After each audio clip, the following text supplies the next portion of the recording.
la 3e édition à laquelle j'assiste. J'avais déjà assisté à 2 éditions précédentes et à chaque fois j'avais beaucoup appris. C'était toujours l'occasion de découvrir de nouvelles personnes dans un climat, dans une ambiance très inspirante et innovatrice.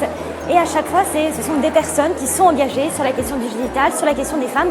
Et je me suis dit, à mon tour, pouvoir porter cette parole, la diffuser et pouvoir s'engager également. Oui, alors en fait, en parallèle de mes études en communication en sciences politiques, j'ai travaillé pour plusieurs supports médiatiques, en B2B et en B2C.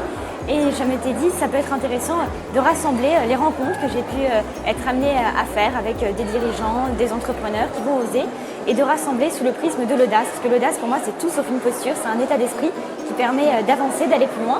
Et donc l'idée, c'est de raconter des sagas, des parcours de vie de personnes qui sont dans le top management, dans le board des entreprises, des présidents, des DIRCOM, et essayer de comprendre justement comment l'audace les nourrit au quotidien. Alors 2 conseils. Déjà le premier c'est essayer, c'est de se dire on a le droit de se tromper, c'est vraiment le test and learn qu'il faut mettre en pratique au quotidien, c'est comme ça qu'on apprend, on chute, c'est pas grave, on se relève.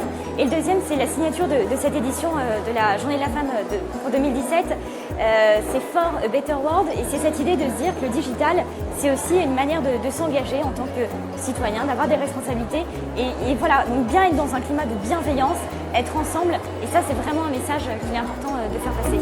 Merci beaucoup Mathilde.